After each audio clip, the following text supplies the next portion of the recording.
Powered by Riverside.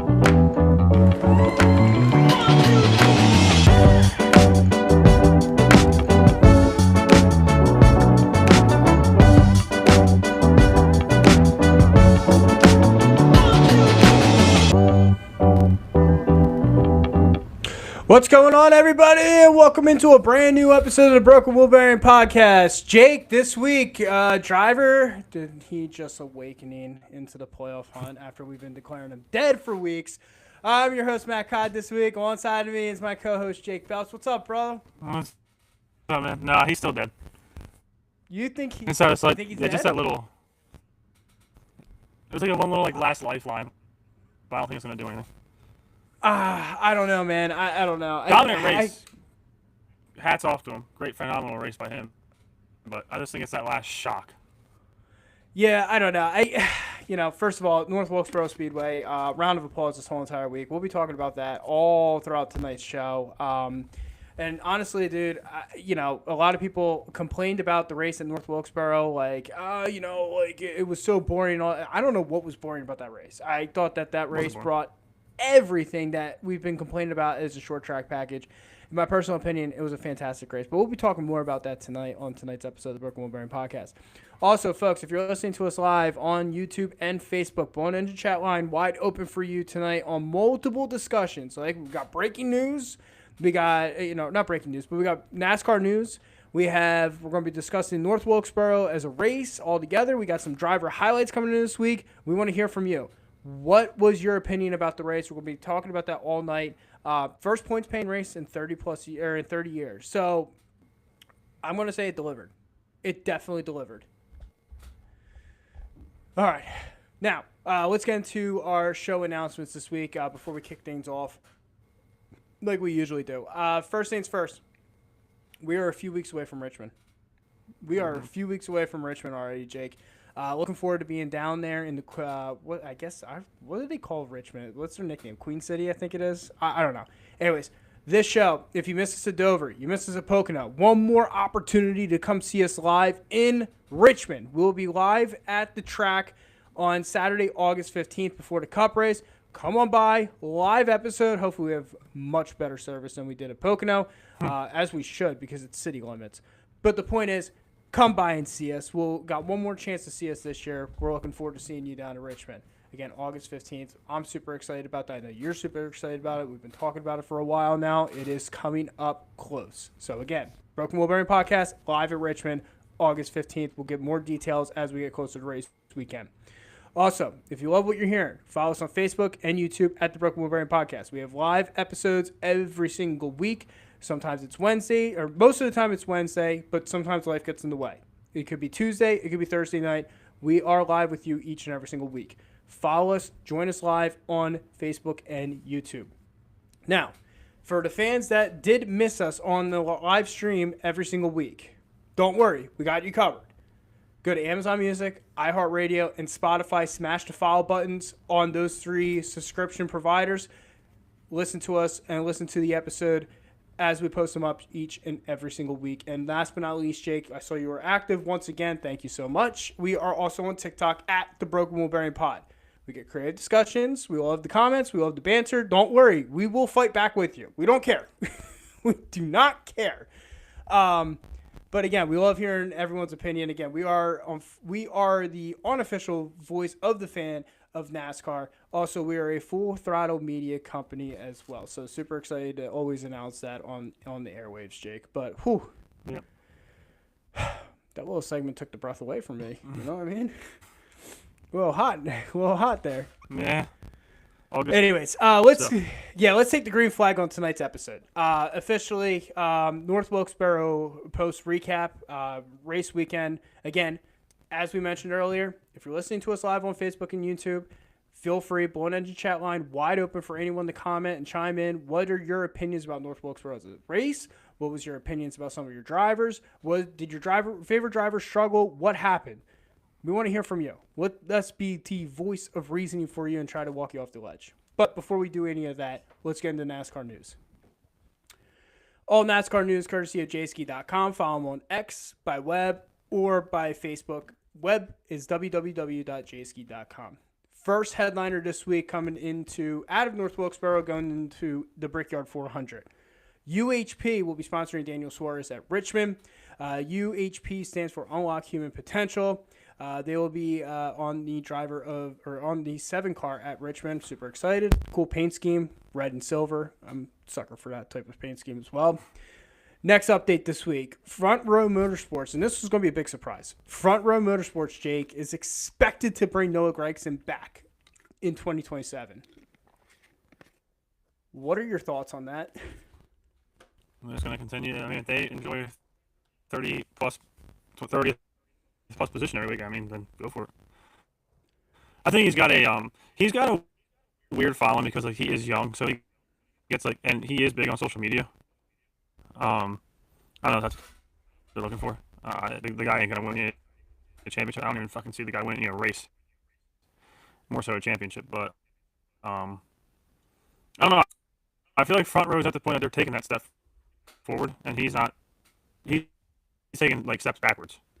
Yeah, 31st in the points right now. It's just been an ugly, ugly season, and quite frankly, it's been an ugly last 2 years, in my personal opinion, from the driver of the Ford, Noah Gragson.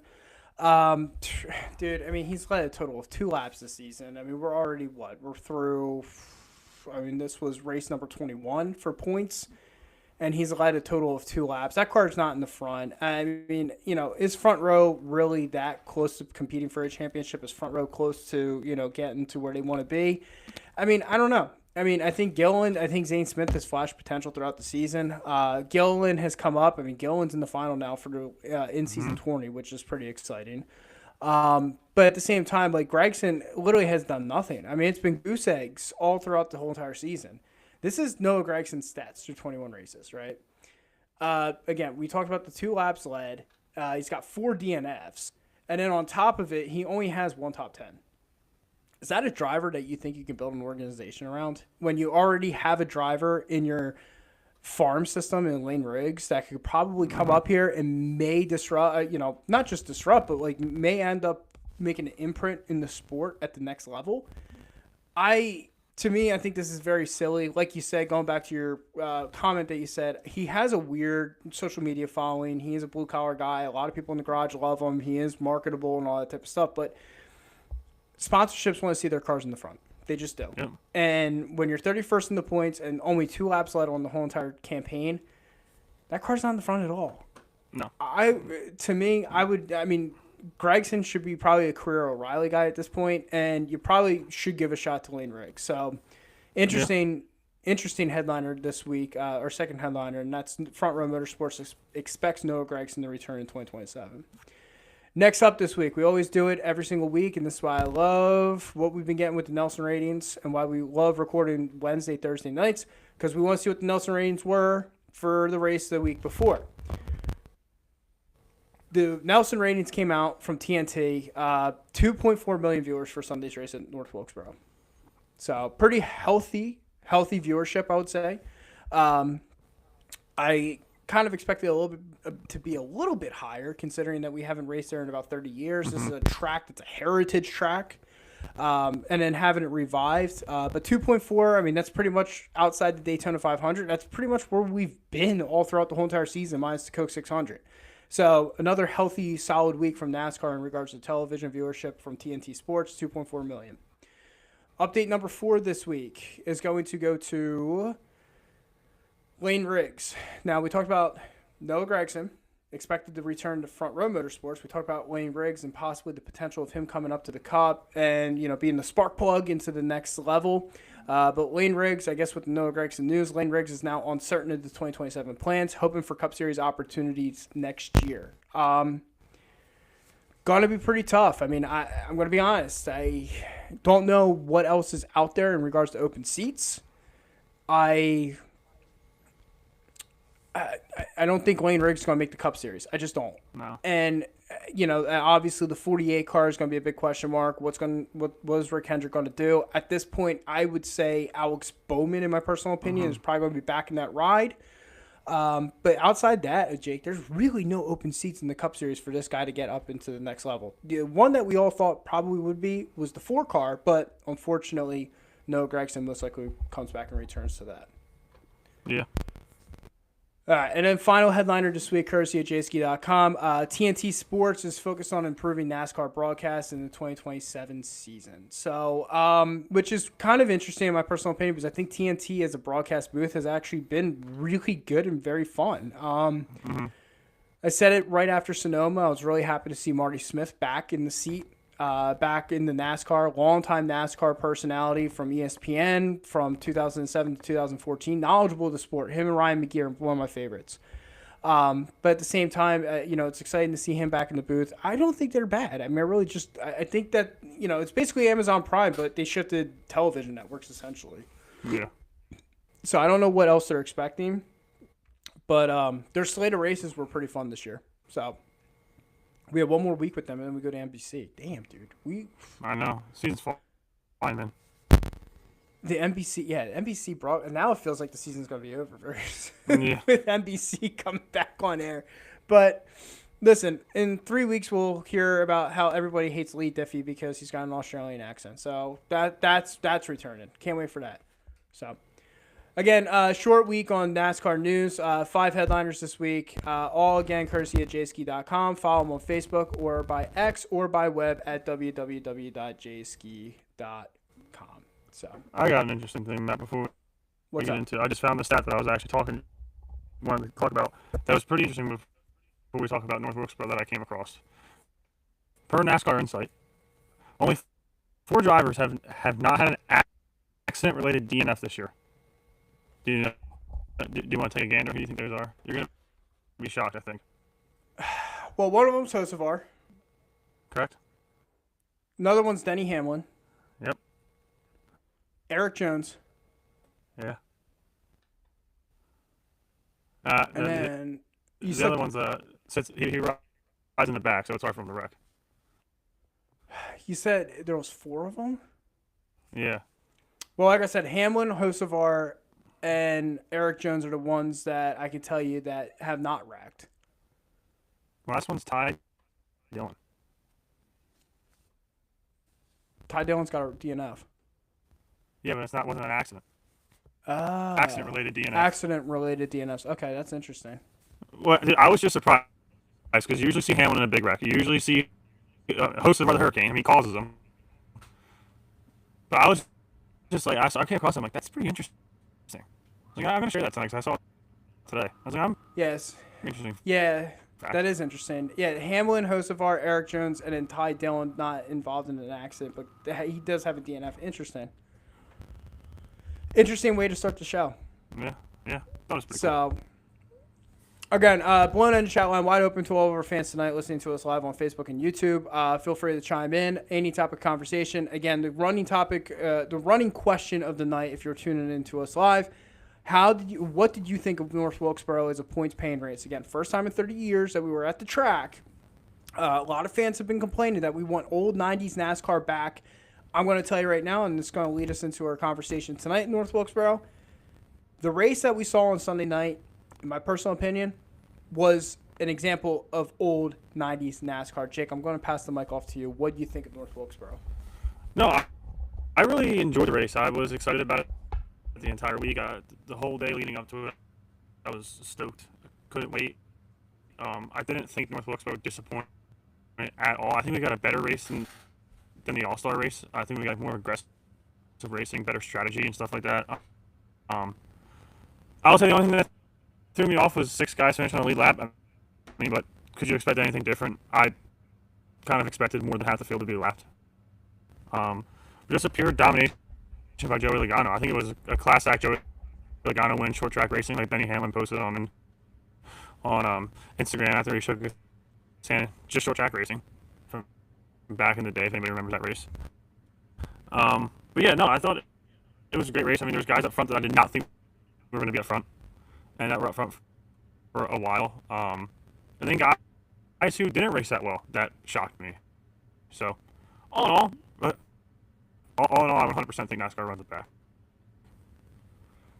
Yeah, again, like I said, fans have been complaining and, basically been talking about we want old 90s NASCAR back. And again, as I just said, this race Sunday night was a prime example of what 90s traditional short track racing was. We have not had a race in a long time on a short track where only 6 cars finished on the lead lap, right? Especially in this next-gen car.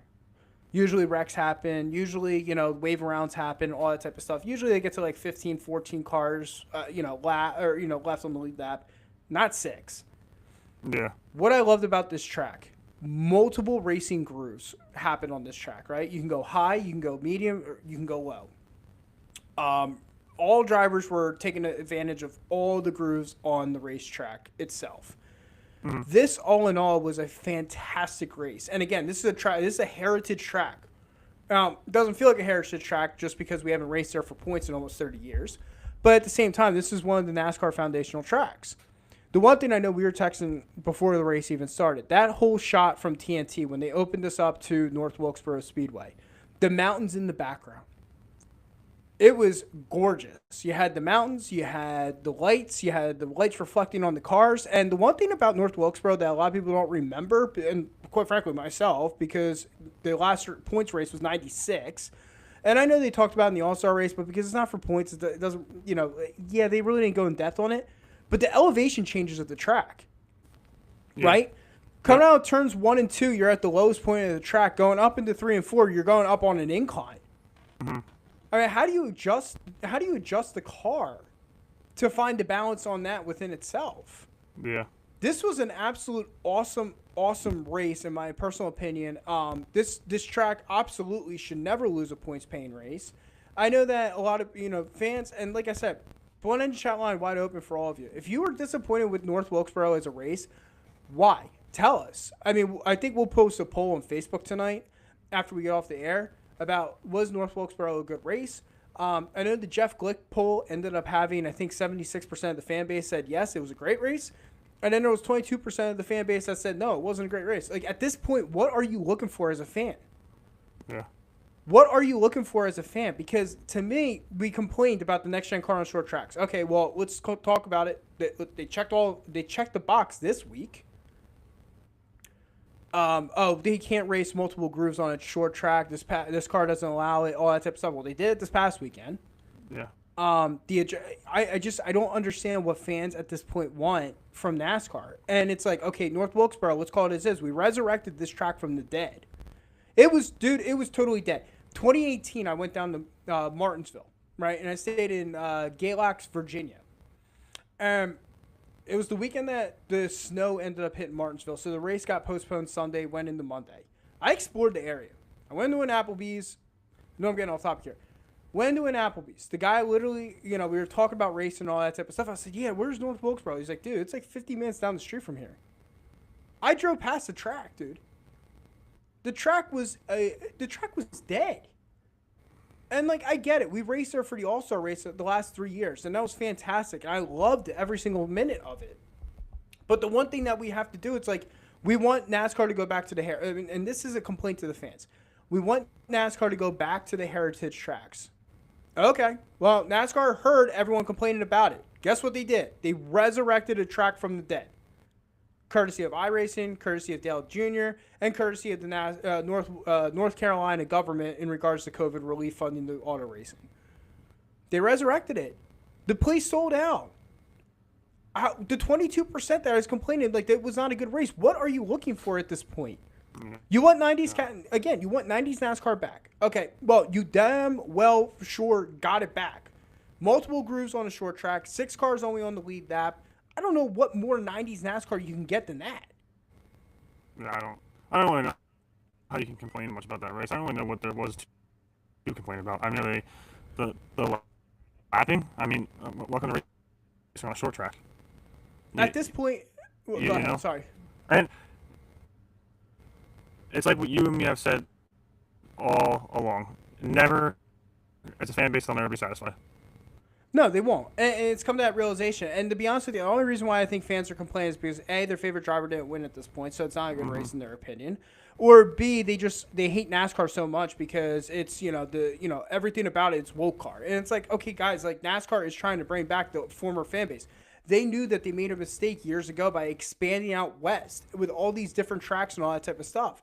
But now you guys complaining that a track that completely got resurrected and is part of the heritage package, you're complaining about that track. NASCAR's seeing this. NASCAR's seeing these results, and then all of a sudden, out of left field, when North Wilkesboro goes off the schedule, you're going to be like, well, NASCAR died because, we're not racing at these traditional tracks. Well, unfortunately, we did, and you guys complained that it was still a bad race. Yeah, I mean, they brought North Wilkesboro back. I mean, Chicagoland they brought back.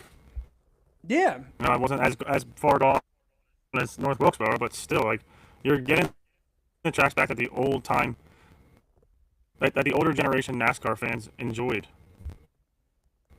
And people are just bitching about it. I mean, dude, that whole intro video before the race with Dale Jr., how they kind of just all showed up the track and everybody had a weed whacker. Let's freaking get it. And boom, now we're racing point painting races on it. The track is repaved. I mean, it's completely revitalized. Yeah. I mean, again, as I told the story, 2018, if I told myself I'd go back in time and go, yeah, they're going to be racing in North Wilkesboro within the next decade, I'd be like, you're nuts. The place is falling apart. The place is falling apart. There's no doubt. There's no way they're going to be able to race this track in the next decade. They did. Yeah, that's crazy. That's crazy that you saw it like that and you have to see it on Sunday on TV. That's nuts. It was pretty spooky. Like when I drove past it, it was like, ooh, because like something that belongs in a movie. Yeah, like an abandoned like zombie movie almost. So it was like, oh, okay, this is pretty interesting. Like I'm like, damn, they used to race here. I'm like, I'm all about the old heritage stuff and all that type of stuff. So that's why I was excited to go see it. But I was like, oh, okay, like it's just weird. It was like at one point there was so much life at this track, and then all of a sudden now there isn't. But now we're back to it. So it's repaved, it's remodeled. I mean, it's absolutely gorgeous what they've done to North Wilkesboro. I love it. I love how they kept. Like some of the old signs, they literally kept the thing that they fold the sheets down for the laps and put the leaders' numbers up. Like, and they did it during the race. Like that was freaking cool. We never got to see that. Our parents did. But, and I'm like, yo, this is cool. Like this is vintage NASCAR. Yeah, well, I literally felt like I was like watching a vintage commercial for NASCAR. Yeah, with modern day colors.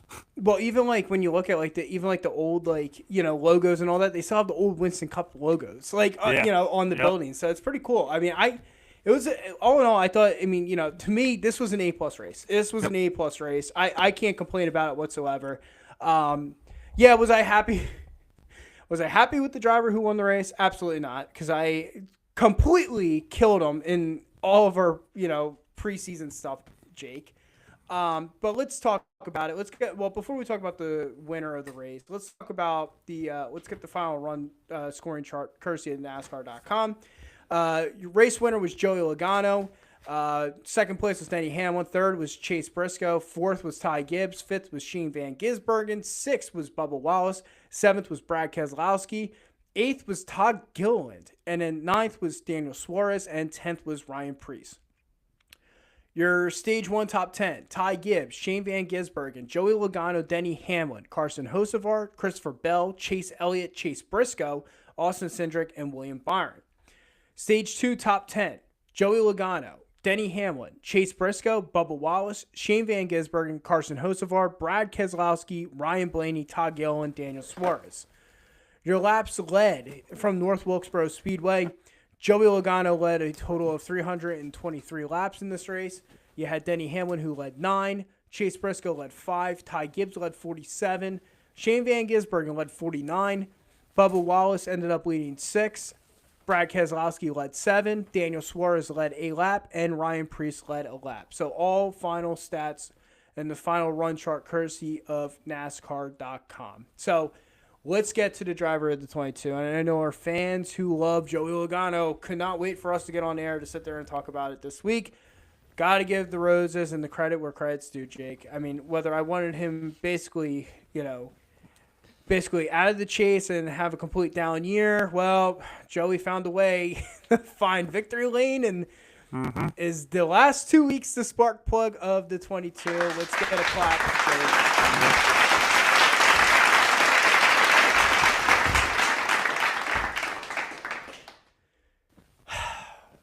323 laps led is insane.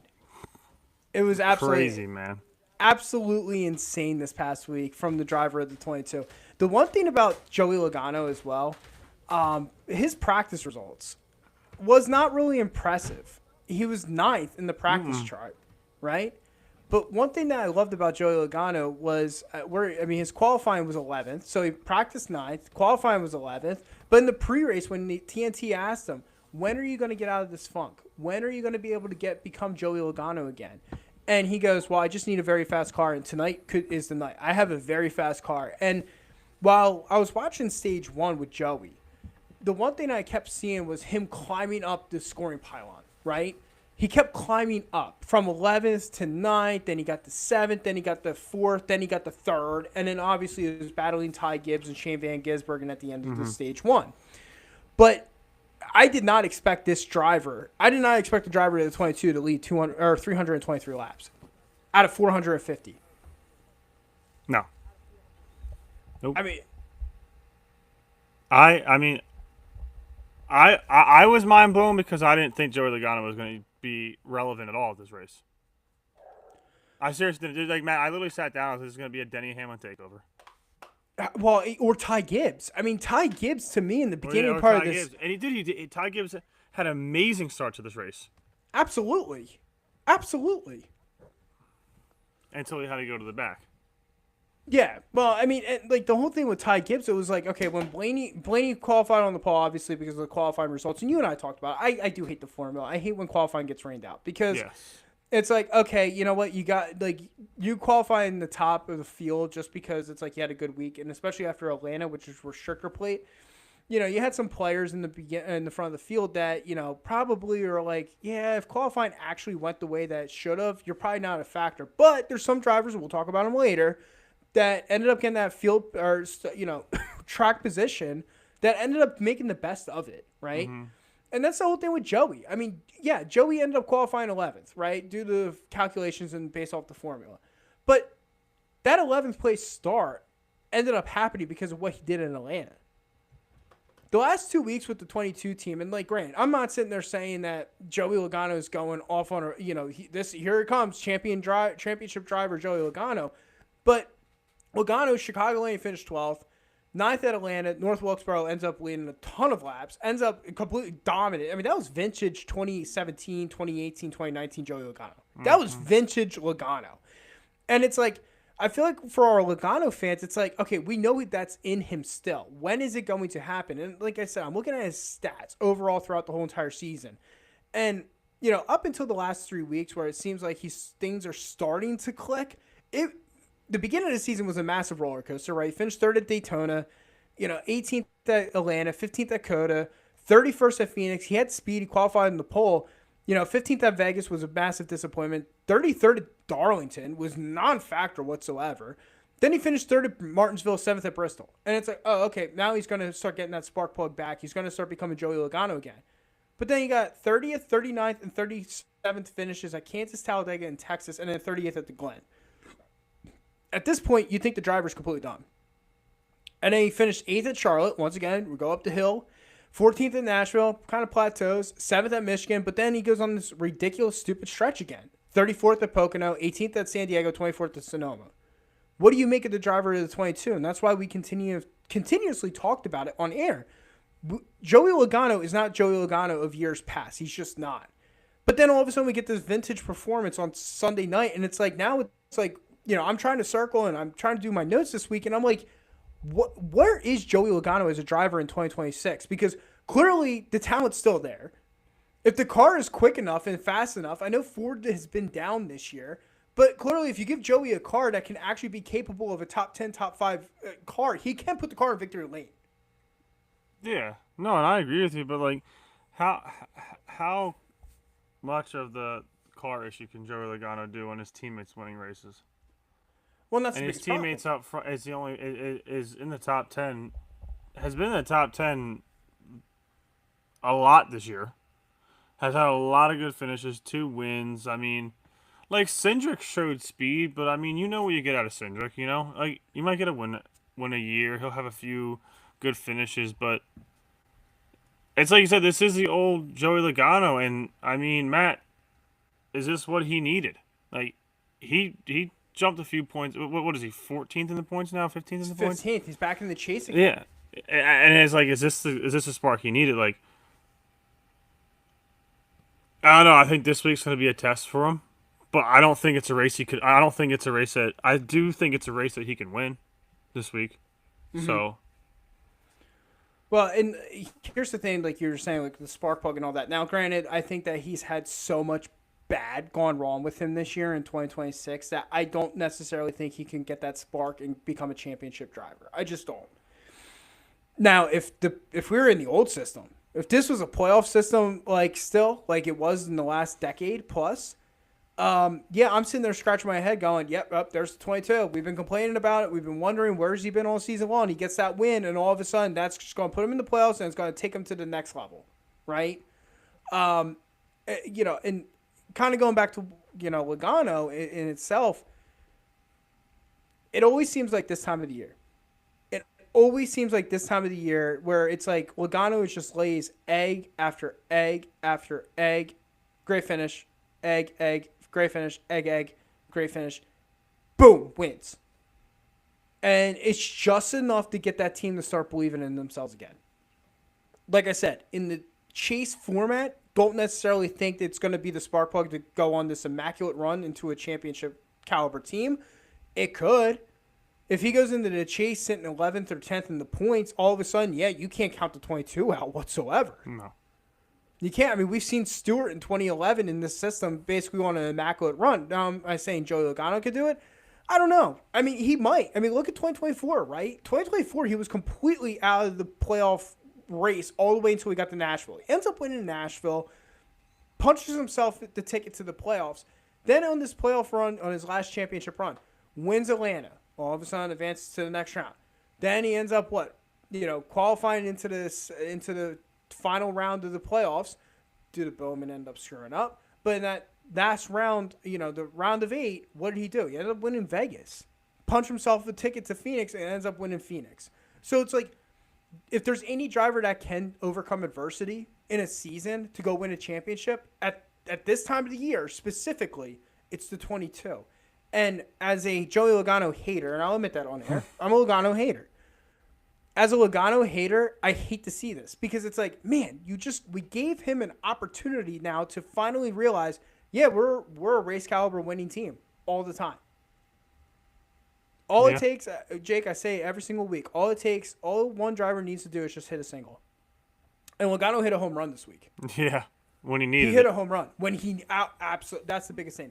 He needed that win more than anything because he got the confidence back. We always talked about Larson and his winless streak and all that type of stuff.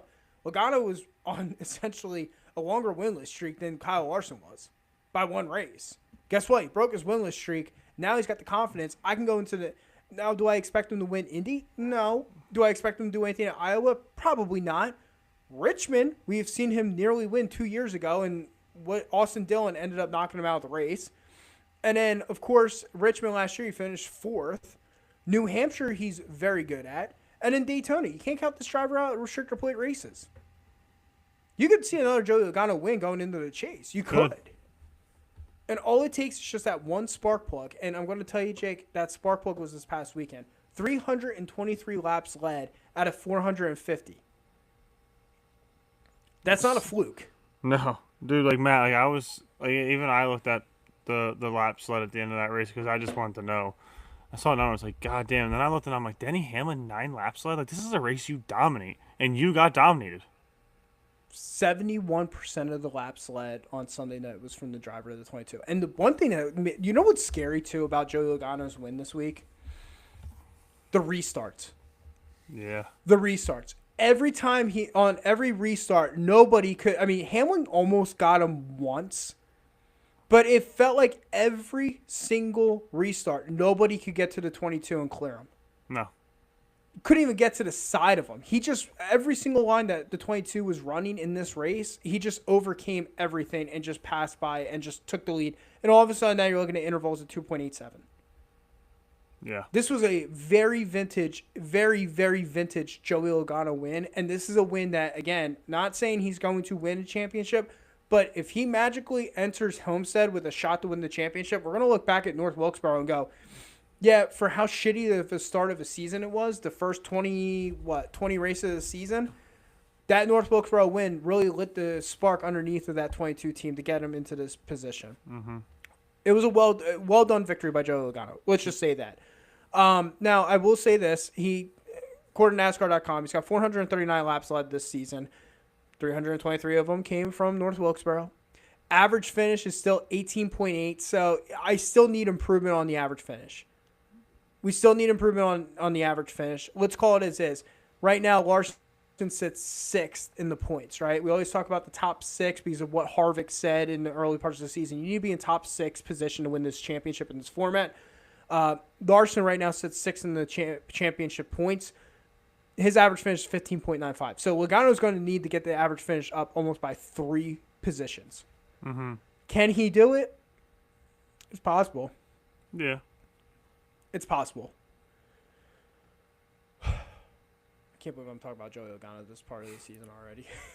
I should have guessed. I was hoping we were going to get a full season without it. Yeah, I was kind of hoping to see him go winless, but here we are. Joey Logano winning in 2026. So, Jake, driver highlight number 2 this week coming out of North Wilkesboro. Let's talk about the driver of the 97, Shane Van Gisbergen. Oh. So, SVG, obviously, we talked about with Logano, and we talked about with a couple of these players that started in the front of the pack due to, the formula and their finishes at Atlanta and all that type of stuff. This week, Shane Van Gisbergen started 8th in this race. Shane Van Gisbergen ended up finishing 6th. He was one of the final 6 cars on the lead lap. Yeah. I will say this, for all the SVG haters in the world right now, I hate to burst your bubble, but this dude seems like he's starting to put it together on ovals. Right now, on oval tracks, right? I mean, he's got the 2 wins on the road courses, Watkins Glen and Sonoma. So that, obviously, we were always talking after Sonoma. It's like, is that enough points to get him into the chase? Currently, right now, he sits 14th in the points. But look what he's done the last 2 weeks on these ovals. 6th at Atlanta. I said 6th at North Wilkesboro. I apologize. It was 5th at North Wilkesboro. 6th at Atlanta, 5th at North Wilkesboro. Finished 5th in Nashville earlier this year, which is an oval. And then 6th at Atlanta early in the season. The biggest question mark for SVG going into the season was, we know what you can do on road courses, and now that you don't have the win and get in scenario with the playoffs and all that type of stuff, can SVG point himself into the chase format? Right now, it's looking pretty good. Now, we have some interesting tracks coming up. Indy coming up. I'm interested to see what he does at Indy. Last year he finished 19th. This was one of his better performing oval tracks last year. Iowa and Richmond. Look, it looks like he's kind of figuring these short tracks out pretty well. I mean, he finished 11th at Martinsville early in the season. 34th at Bristol. I think, if I'm not mistaken, he had something go wrong with the car. But then I look at North Wilkesboro, he finished 5th. Now, if he gets the track position in order at Iowa and Richmond, if he gets the track position and qualifies well, I don't expect him to fall out of the top 5. I really don't. SVG, to me, right now, he's looking really good as an opportunity to point himself into the chase. 14th in the points. Last week I was saying, does he make the chase? I'm starting to lean that this guy might make the chase. Yeah, I mean, after this week's performance, my too early, but I basically have him as a lock. He has impressed the shit out of me this year. Like you said, yeah, there are weeks at racetracks that he didn't perform well, whatever. But he's answered those poor ones with good results. Now, I was watching that race, and dude, at one point, he was he was giving Hamlin the biggest run for money and passing him. Yeah. And I was like, holy shit, dude! Like you're beating Denny Hamlin at his own game, short tracks. Mm-hmm. Like you look great. Like, dude, Matt, like, dude, it's not even like okay, yeah, he got 8th because of what I still think he would have qualified good, just from the way that he raced on Sunday night. I think he still would have qualified good. And dude, he is qualifying good. If you look at it, like he's not qualifying in the back, like he used to on ovals, like mid to high 20s, 30s. You know what I mean? I in my 16 right now, I'm locking him in. Yeah, I talked about his ovals that he finished top 10 at, right? There's Yeah. 4 of them. It was Atlanta, it was Nashville, it was Atlanta, and North Wilkesboro. He finished top 10, top 5. Some of the other results that don't show up as a top 5, top 10, but shows up as a good day on other ovals in this season so far. Coke 600 finished 11th. Not bad. It's good. It was pretty good. He was a top 10 car throughout majority of that race. Texas finished 17th. Okay, off day a little bit. 11th at Martinsville. He finished there, 11th. Finished 14th at Darlington. Finished 11th at Phoenix. You look at the year before in 2025. I got his stats up right now. And you look at a lot of these ovals. He only had one top 10, he had one top 10 on an oval all last year. That was like Kansas in the playoffs. The rest of them were like not even decent. Yeah. He was finishing 20th or worse. I mean, okay, last year on the ovals, finished 14th at Martinsville in the fall. Okay, pretty decent day. 14th at Richmond was a pretty decent day. But then the rest of them were 20th or worse. Yeah. No, I think dude, this whole season alone he's improved. It's like you say all the time. You got to give credit where credit's due, and SVG has shut a lot of people up this year. I think he's definitely shut me up. I was not an SVG guy. I was like, oh, this is just a guy who's just gonna win road races and do nothing. But that's when I thought Trackhouse only cared about wins. Mm-hmm. But they must do. Obviously, it takes a driver, but Trackhouse has to be investing a lot in this guy to get him. I mean, you just don't get better at ovals overnight. Well, and the other thing, too, is we just talked about Logano's average finish, right? We just talked about Joey Logano's average finish, about 18 points, 18.6, right? SVG's average finish is 17.6. I don't know, my whole position. Yeah, I mean, that's 21 races of data right there. 17.6 average finish for SVG. That includes ovals. That's nothing. That's not cutting out the road courses. That's not cutting out ovals and all that type of stuff. That's so far to date. He's got a 17.6 average finish. Again, going back to Larson, and the reason why I continue going back to Larson is because he's 6th in the points. Larson's average finish is 15.95. SVG is 17.6. So he's just a little bit less than 2 positions less than Larson's average finish. Like I said, and that's a collect. Yeah, and if he continues at this rate, I mean, you're looking at a guy who probably goes into the chase at 13th in the points.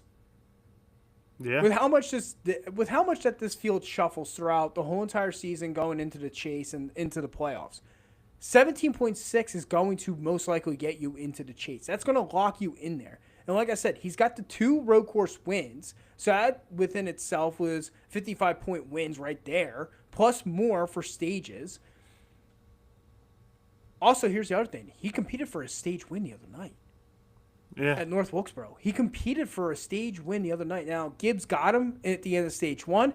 But what I'm saying is that if SVG can qualify within the top 15 here on out, this driver has showed you, if I can get the track position, I will make sure I keep the car into those positions. And that's all you got to ask for from your driver. Mm-hmm. And what a boost this would be if SVG gets into the chase, right? Because he can't get any worse than 16th in the points at that point. That's a lot of money coming back to Trackhouse. Considering think about it. Think about how bad we have been talking about how bad Trackhouse has been all season long, right? Not SVG, excuse me. Chastain, 21st in the points. Zillage, one of the worst drivers we've seen in the Cup all season long. Zillage is sitting 34th in the points, and again, our Cody Ware hunt Cody Ware Connor Zillage hunt with how close can Ware get to Zillage. The lead has expanded a little bit, which I'm a little disappointed with, but it is what it is. But at the same time, like Zillage is sitting 34th in the points, Chastain's sitting 21st in the points. If SVG punches his ticket into the chase, though, that's a lot of money going back to Trackhouse Racing, considering the fact that he can't finish worse than 16th. Yeah, and I mean, think about this too. All the people that said the only reason why he makes it in the playoffs is because he wins road courses. Yep. You don't get a win in anybody anymore. So, dude, he makes it in. It's gonna prove a lot of doubters wrong, man. And even if he doesn't, I still think it's a successful year for SVG 100%. Took a massive leap forward, but I do, like I said, have him locked in. I do think he gets in. I don't see how he doesn't, unless he fucking falls flat on his face. Yeah, I mean, his average finish got a dip from what we just said at 17.6. His average finish probably got a dip down to like 19-something in order for him not to make the playoffs. Now, is it possible? It could happen. I mean, Daytona is a Russian roulette. You don't know what is going to ever happen there. New Hampshire, which is really interesting because I thought New Hampshire would be an easier transition of a track for him, considering how his braking zones and all that type of stuff on road courses. You thought that he may be able to get New Hampshire figured out. Last year he finished there 32nd, but again, he's only got one season of data. Mm-hmm. And if we're going to go off last year's results and try to apply them into this year's results, I mean, SVG has already blown past what he did in 2025. But yeah, like you said, I mean, in regards to is this a successful season for SVG? I mean, sure it is. And it's interesting too because he's 37 years old, right? And it's how much longer is SVG probably going to race in the Cup Series? I said probably till age 42 is probably when he's going to probably retire from the Cup. So that's 5 years away. But, finish out the season with the trajectory that he's on. That probably puts you in the chase. That puts you into, still being better on ovals and all that type of stuff. 2027, 2028, this could be a driver. I'm not saying he could be a championship caliber driver at all. But at the same time, he may knock down a couple oval wins. Yeah. He could do it this year. I mean, he really could. I mean, think about it. Even Daytona. We were talking about Daytona's Russian roulette. We don't know what's ever going to happen with it. SVG led laps at the Daytona 500 this year. SVG led laps at the Daytona 500. So I'm not counting him out anymore on any of these tracks. I'm really not. So for our SVG haters, sorry, but the boy that you absolutely hate is completely figuring this out. Yeah. We got, before we get into a couple other driver spotlights, we got Phil who checked in on Blown End chat line. Phil, thanks for tuning in tonight with us. He goes, I think with the traffic at North Wilkesboro helped the leader with no passing lanes for second place. And then he followed up with Zillage and Chastain should steal SVG setup because their plan is not working. It's primarily Zillage. Phil, great comments. Thank you for chiming in. Especially Zillage. I mean, my God. Another week. Another issue, dude. You're checking up on pit road. What are you doing? Yeah, I saw that. I was like, wouldn't expect this from anybody else. It's just, and it's funny because I actually want you to share on air what you texted me about Zillage. What did I say to you? I know I said something good. Hold on. I'm gonna go back. I'm gonna look because Hold on here. Because it was actually a good point.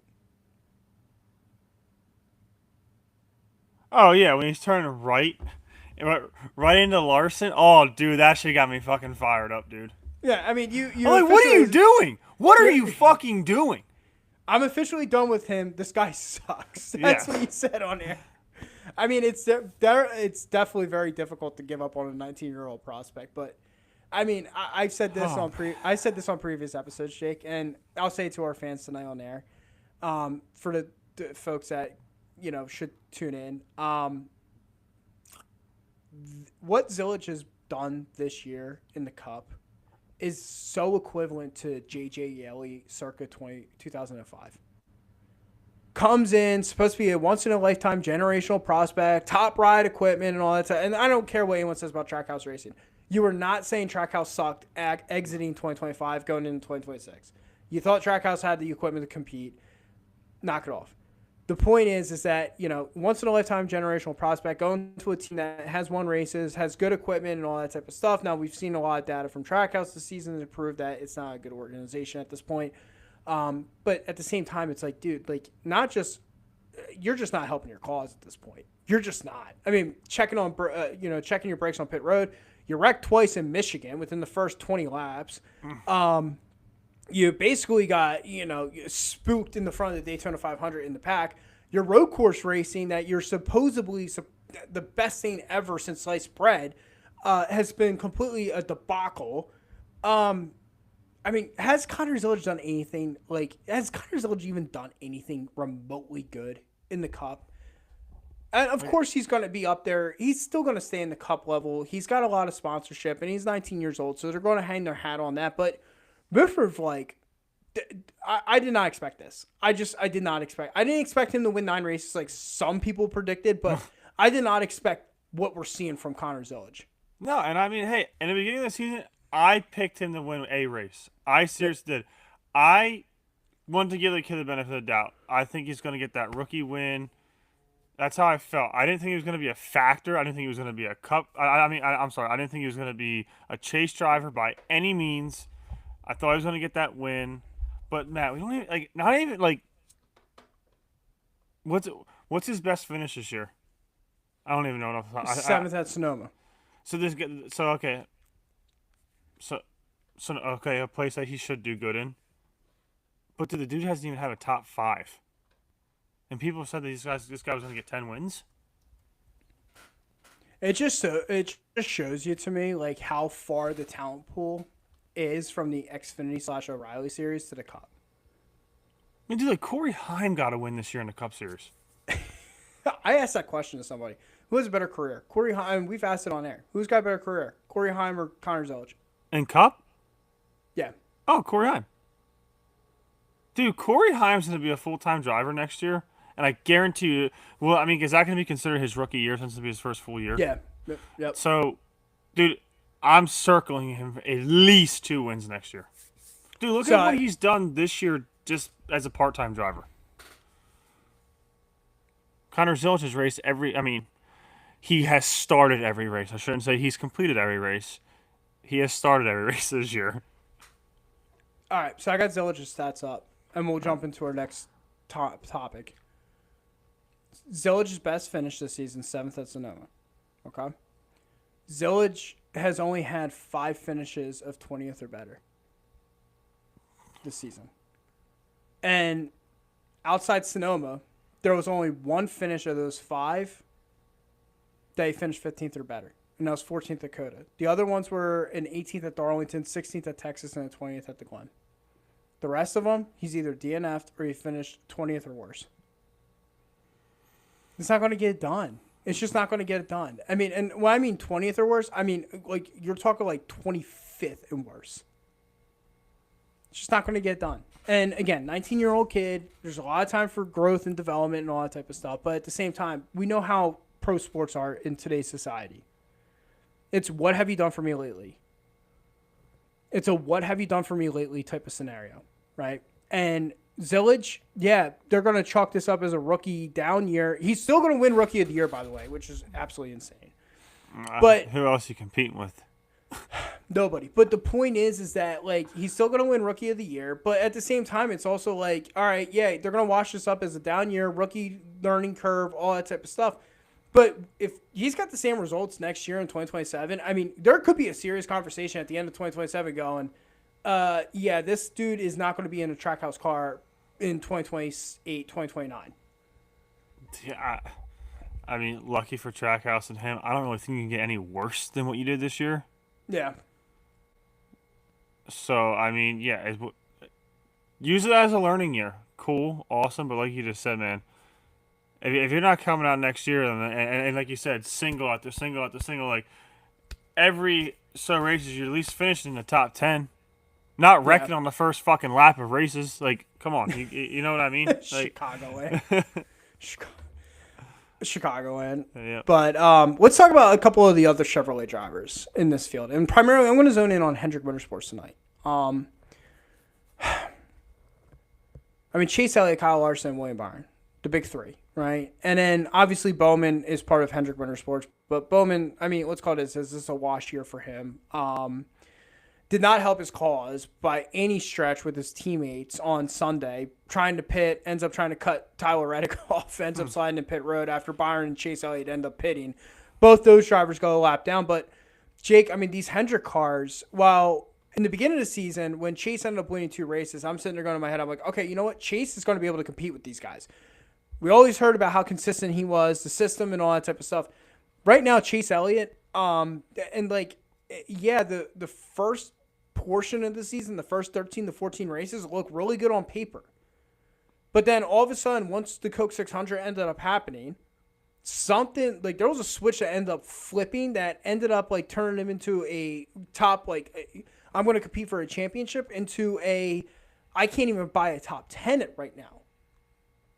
Chase Elliott, for how good he was going from, like, I mean, going into, like, you know, post Texas, we were like, man, this is the driver that's going to start heating up. He's going to be the one that's going to be able to compete with Denny Hamlin and Tyler Reddick. Chase Elliott since Texas, 24th at Watkins Glen, 37th at Charlotte, 7th at Nashville. That was his last top 10. Then 32nd at Michigan, was leading that race, ended up wrecking. Things could have honestly changed if he doesn't wreck. But then you had 11th at Pocono, 12th at San Diego, 17th at Sonoma, 11th at Chicagoland, 13th at Atlanta, and 17th at North Wilkesboro. Where's the driver of the 9 at right now? Yeah, I mean, man, I'm gonna be honest with you, man. If Bowman did not fuck him and Byron, I'd see a total different ending to this race. For sure. I mean, for him and Byron. Yeah, I mean, shoulda, woulda, coulda. I mean, it does suck. I mean, yeah, and like we can always, you know, play Monday morning quarterback, and like we know that the Bowman spin is definitely what caused him and Byron to not finish where they were projected to finish, right? I agree with you. I mean, if Bowman doesn't wreck and that caution doesn't come out, they both come out on green flag pit stops and they don't go down a lap. Mm-hmm. I mean, Elliott and Byron are both top 10 cars. They just 100%. But it's, again, though, like what I saw from Chase Elliott in the beginning parts of the race, it was like, oh, man, he's climbing through the field and all that type of stuff. It's like, okay, here's Chase Elliott. But no one was ever getting around the 22, it felt like. Now, I would have been interested if Chase was on the same pit cycles and the same strategy. If he does not go a lap down, I'm interested to see if he was able to compete and try to get to the 22. But again, though, 17th place finish at North Wilkesboro. Grant doesn't kill him in the points. He's still 5th in the points, and we can continue talking about it. Stay in the top 6, you got a shot at the chase. So, no harm, no foul there. But I need the driver of the 9. I need him to start picking this up now, right? Like, we are going into the halfway part of the season, or halfway part of the summer stretch, and I haven't seen a top 10 from the 9 car since Nashville. Before Nashville, I mean, you take out that 7th place finish from Nashville, he has not been looking like the top 10 car since Texas. Yeah. And I get it. Michigan most likely was probably a win if he doesn't wreck with Christopher Bell. But at the same time, like, things like that happen. But at the same time, you need to find yourself and you need to get yourself back into the rhythm again. And that's something that the 9, to me, it doesn't seem like the 9 has been able to do. He hasn't been able to, he's been out of sync. He seems like, and it just seems like he has not been able to put himself back in the rhythm. I mean, yeah. I still say this, and I will still stand by this. If the 9 and Chase Elliott gets back in the rhythm again and starts finishing these races in the top 5, top 10, yeah, that's going to be a driver going into Homestead that I probably will expect to win a championship. But what I also want to talk about is the other 2 Hendrick cars, right? Kyle Larson, and now has the, Kyle Larson is still on that winless streak. We talked about earlier in the show, 15.95 average finish. Did not qualify at North Wilkesboro whatsoever at all. Did not qualify well at all. And he is on a little bit of a rut as well. The last 3 weeks, 34th at Chicagoland, 34th at Atlanta, 15th at North Wilkesboro, lap down. Non-competitive, non-competitive, non-competitive. That's all it reads. When is the 5 going to start waking up? Well, and I think you and me both thought when he got those 4 top 5 finishes, we're like, okay, here we go. Start that he needed. Matt, I seriously thought he was going to be. I literally sat down. I turned the race on. I was like, I just had this feeling. I'm like, he's going to drive through this pack today. He's won here before. He knows how to win here. He is very, very good at short tracks. Everybody in the freaking racing world knows this. Mm-hmm. I'm like, he's going to drive through this pack. Starting 27 ain't going to hurt him. Ain't going to hurt him. I'm like, so he drove up there. He did. He was cutting through the pack there a little bit. Matt, as soon as you went 2 laps down, I was like, not happening. But it's crazy because you're talking about how he was cutting through the field, and it's like I look at what I look at Chase Briscoe, who Yeah. Briscoe started this race 30th. Briscoe ended up finishing third, right? Blaney ended up having that mechanical switch from practice qualifying into the race. He went from the pole, started all the way in the back, went right through the field. Yep.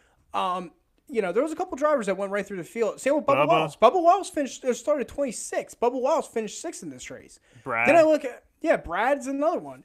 But like at the same time, it's like Larson. It's like I expected the same thing from the 5. I mean, the other guys were doing it. Why can't the 5 do it?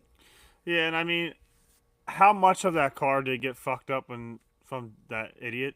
I don't know. It obviously on TV doesn't look bad, but these cars, the littlest bump can blow this fucking whole front end out. Yep. So I don't know. I know he was saying it was tight. I know. I think they were saying at one point after that he was like wearing that tire pretty fast. I think they made an adjustment. I mean, at the end of the race, he finished the best out of the Hendricks. He did not have the best race out of the 3 of them. So out of all Whatsoever. 3 of them, who do you think was the best car? Chase Elliott, 100%. Because Chase Elliott's so speed. He was up there. I think he looked the best. I mean, I feel like him and Byron were together all day. I don't really think they kind of spread. If my memory serves, I feel like they were together because they pitted together. Yeah.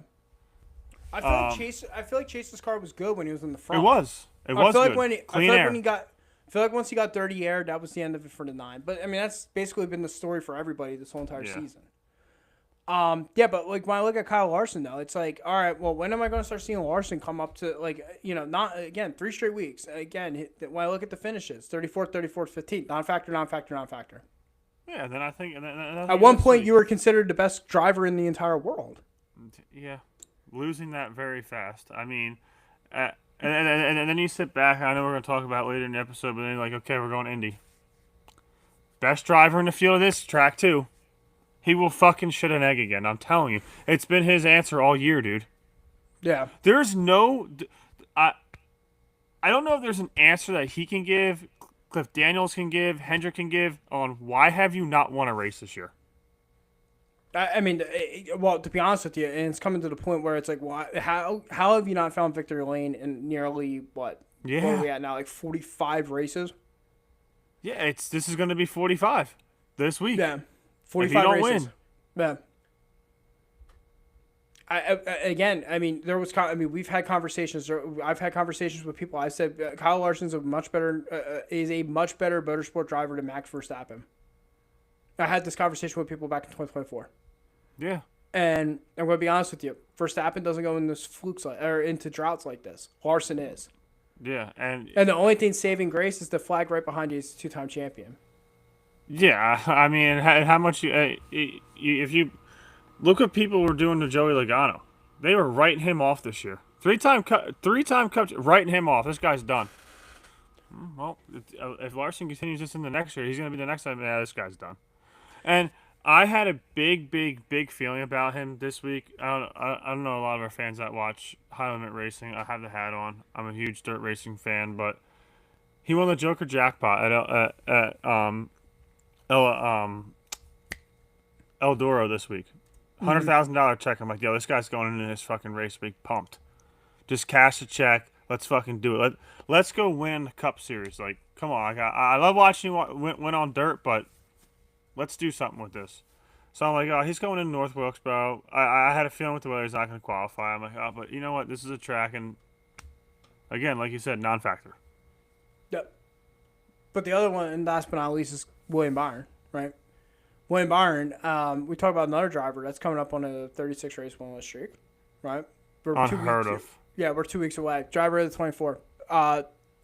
Nearly a 36 race winless streak. Byron has lately shown speed, but, I mean, really just a non-factor again.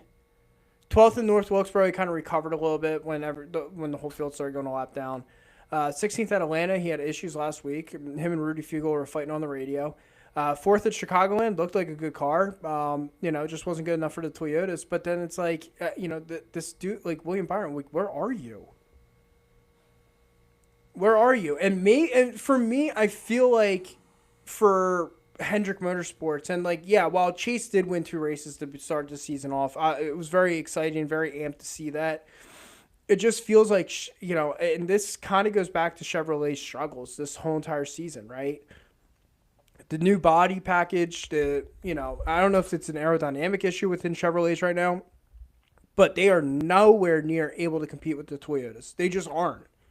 And Hendrick Motorsports, while they've had flashes of potential to knock out those Toyotas, Chase has nearly done it multiple times. Vegas, and he's done it at Martinsville in Texas. He's won. Michigan, he was on the verge of a win until he wrecked. It just doesn't seem like the 3 of them can overcome these Toyotas. Now, granted, luckily for Chase Elliott and Kyle Larson, they're 5th and 6th in the points. So they're going to still have a fighting chance for the chase. Byron's 12th. Yeah.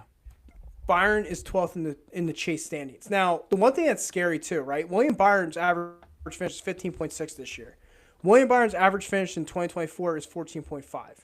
Or 2025, excuse me. His average finish in 2025 was a 14.5. Now, granted, they're very similar numbers. I mean, obviously they're a whole position off, but I look at Larson where it's like we continue going, like, when's Larson going to wake up? 15.95 average finish in 2026. Larson's average finish last year was 11.2. Which is championship. That's a championship winning caliber driver. Yeah. Yeah, exactly. But now you're nearly like 4.7 positions off your average finish. That's where it's like, where is Hendrick Motorsports? And it's like, I didn't think I had to worry about Hendrick. I had to worry about the Chevrolets. I didn't have to worry about Hendrick as much, but this is like a massive head scratcher. We got Phil, who checked in on the Blend chat line. He goes, if Trackhouse thinks it's bad next year, they need to look in the mirror. That's going back to the Zilch comment. I don't disagree with you on that. Mm-hmm. And Phil also checked back in. He goes, William Byron has not been the same since the split with Aaron. You're not wrong. He's not wrong. When I saw him post, I was going to say the same thing. I think it's messing with him too. Yeah, you're not wrong, because guess what? His former ex-brother-in-law is probably now, I would say, people are going to crown him probably the best driver in NASCAR. Ryan Blaney. Yeah. I will say this on air. I think Blaney is the best driver in the series right now. I really do. And the reason why is because the manufacturer is complete total garbage in Ford. And then on top of it, like, he's putting that car in victory lane twice, and he's third in the points. I mean, he's the only one that, and after this week, we'll talk about points in a second. After this week, I mean, he's just cutting into that Reddick lead. I mean, he could be second in the points very soon. Yeah. But for me, it's like, where is Hendrick Motorsports at this point? And it to me, it doesn't look good. No. I mean, like you said, like, this week is not so much Elliott or Byron. I just feel like, dude, we talked about it last week. I think this is Larson's last opportunity to win a race. I'm not saying he can't win any other tracks we're going to go at this year. I just think this is the way that he's been riding and the way that these cars have been. Like, but again, dude, I don't know, because Bubba Wallace last year, like, showed that, like, he's fast as shit here too, and Toyotas are fucking scary good this year. So I don't know. Yeah.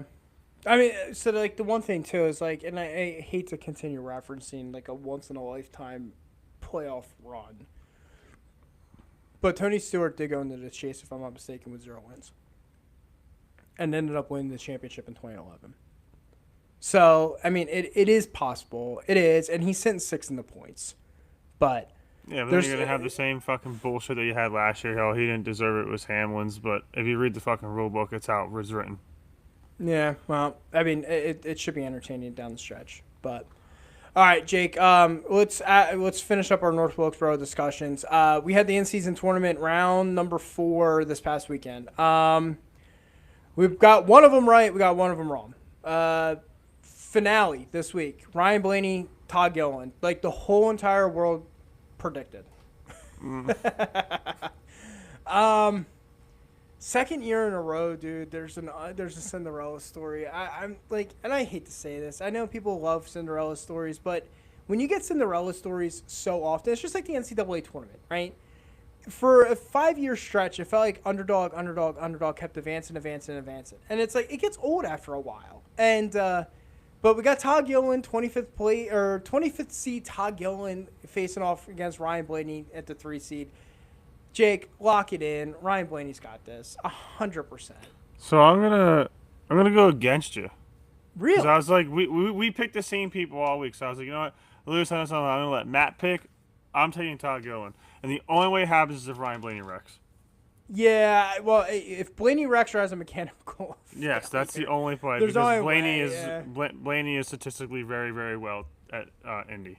So Yeah, I'm gonna be honest with you. I don't see it. I see a literal 0% shot that Gilliland pulls this off. I really do, and it sucks because, not that like I have nothing against Todd Gilliland. I actually am a fan of Todd Gilliland. I do always like love the underdog stories, but it's like year 2 in a row this tournament, and we have another underdog that comes all the way through the field. I'm going to be honest with you. I'm probably more heavily invested in the bracket if it's Chase Elliott against Ryan Blaney. And I'm not saying that as an Elliott fan, but I know it's going to be competitive. It's going to be 2 top 10 cars battling out for $1 million. yeah, But unfortunately, things happen in sports, and Chase Elliott unfortunately gets wrapped up in some nonsense, and Gilliland advances. I mean, the crazy part too is that even with Elliott screwing up in North Wilkesboro, I still, until the checker flag flew, did not believe Gilliland was going to beat him in the bracket. I just don't trust Front Row Motorsports. I just don't. But hey, credit to where credit's due. Todd Gilliland, 8th place finish this past week. That was incredible. Great job. But yeah, I mean, him against Blaney, it's got to be Blaney. I obviously want to pick the right answer, but I was like, I'm gonna go with the opposite person that Matt picks. And I was like, I know he's gonna pick Blaney. I'm gonna be like, oh, well, the only way Gilliland wins is if, unfortunately, Ryan Blaney wrecks. Yeah. Phil checked in. He goes, I picked Blaney to win the brackets, and it should happen Sunday. Yeah, I mean, I don't foresee an upset at all unless there's a mechanical or a wreck. And then he follows back up with Elliott beats Gilliland if Bowman doesn't mess up 30 cars, green flag stops. Yep, no, I mean, don't disagree. Agreed. But shoulda, woulda, coulda. Unfortunately, scenario happens. Gilliland advances.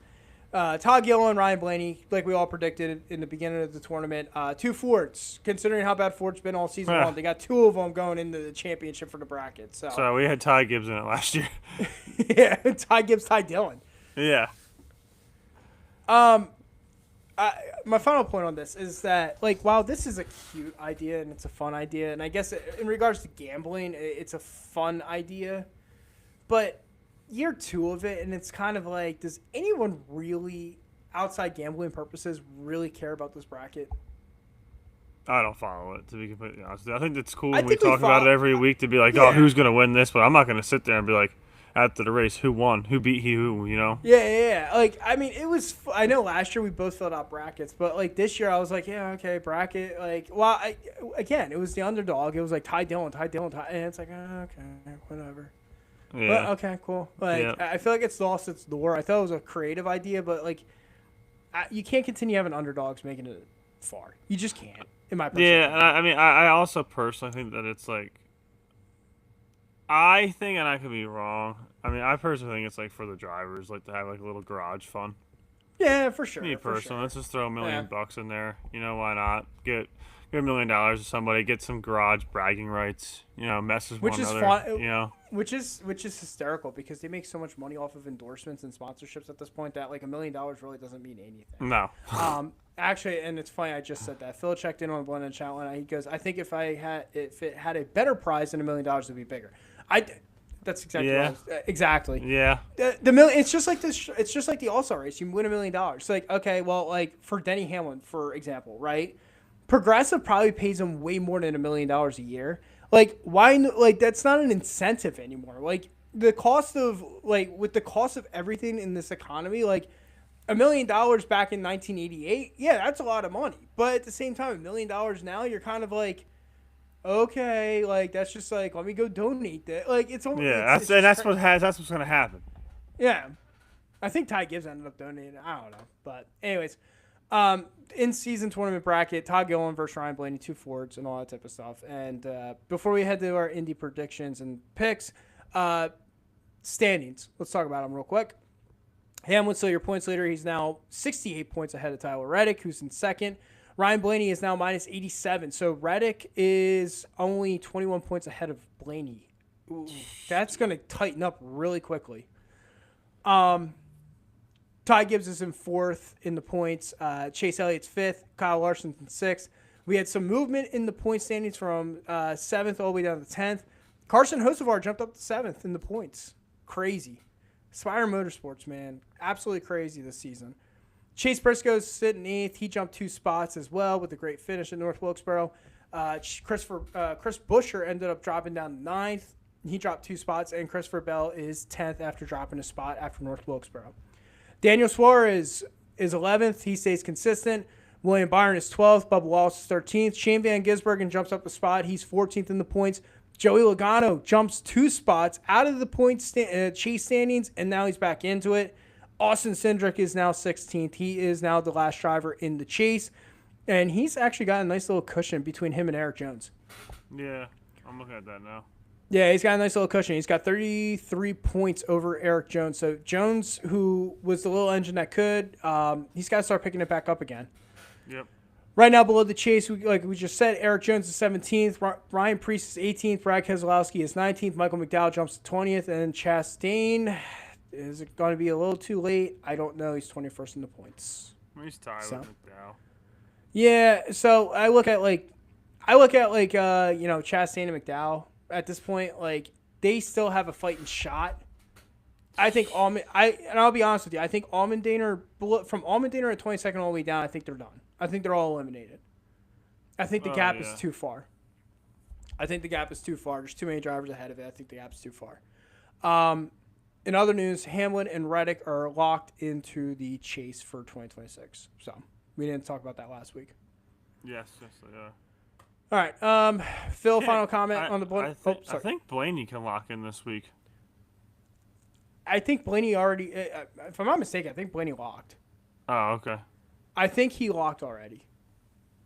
All right. So I'll do some research on that, Jake, later this week. But Philly checks in. Eric Jones pulls the upset and gets the last spot. I think everyone would be excited about that.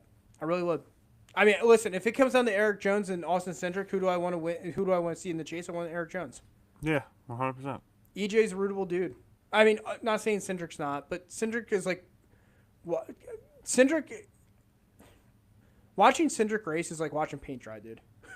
Dude, I don't think you could have said any better. It's like watching paint dry. There's nothing exciting about him. Yeah. Nothing. Consistently 14, 15, 16. Nothing exciting. Nothing ventured, nothing gained. Cindric is like watching paint dry. Yep. I'd rather have Eric Jones in it. I really would. But that's going to take us. Yeah, that's going to take us to the green and white checkered on North Wilkesboro. Jake, before we close out tonight's episode, let's talk Indy picks. We're already at Indy, last race on the TNT schedule. Can't believe we're already at this point already. Insane. Yeah. All right. In the preseason, Indy, you had... Oh, wow, we both had Kyle Larson. All right, I'm going to pass the mic off to you. You sticking with Larson or are you going somewhere else? This is my last week. Guy's got a 1.5 average finish. I mean, I don't think you can do any worse than that. But yeah, no, I'm gonna keep him. I'm gonna give it one last. This is my Hail Mary for him. You know, we were talking shit about Todd Gilliland, by the way, about him being basically being like no shot with Ryan Blaney. Gilliland in 2 races, according to driveraverages.com, has got a 6 average finish on this track with 2 top 10s. He's only 1 spot behind Ryan Blaney in average finish. Could be a good race. It could actually be a good race. I'm just like, maybe I spoke too soon. I chose Kyle Larson in the beginning of the season. I'm actually going to stay with that pick. Come on. I mean, all roads lead to him winning the Brickyard. It's gotta, Mm-hmm. You're on a 44 race winless streak. Like, this has got to be the week that you do it. Like, this is your track. He's practiced like so much over the last couple of years. So much over the last, like you just said. 1.5 average finish. He finished first in 2024. Finished second in 2025. Yeah, I mean, I'm sorry, I'm scratching my head because like there's no other person I would pick outside Kyle Larson. I'm going with Larson. I'm staying with Larson. I picked The him in only the preseason. person I pick is Blaney. The only one I would probably pick outside Larson is probably Bubba Wallace to win the race. But I would go back to back. Dude, he's good here. He is. No, for sure, for sure. No, he's good here, and he's been really good on the oval. Toyota's been really fast. He seems like he's starting to get a little spark within that group. And to be honest with you, he was scary good here, like back when he was with Petty Motorsports. So I mean, I'm staying with Larson. I am staying with Larson, but like I wouldn't be surprised if the 23 goes back to back. I wouldn't be surprised by that at all. Phil checked in. He goes, I think Hamlin wins the crown jewel. This is the only one he doesn't have. I mean, he almost had top it. 5. He almost had it. He almost had it in 2020, and when he was leading he was leading that race, he ended up blowing his right rear out and went right into the wall. Harvick ended up winning that race. But in the next gen car though, it's crazy because even the stats according to DriverAverage.com since 2023. Now, granted, the road essentially it's 24 and 25. The last 2 years, Hamlin's not even in the top 10 on average finish with drivers at this track in the next gen car. I would say Larson. I mean, Larson's my pick, but one to watch. One to watch.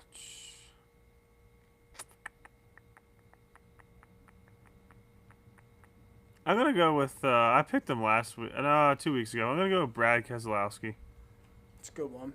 It's a good one. I mean, to be honest with you, talk about a guy who almost pulled the upset back in 2025 or 2024. Yeah.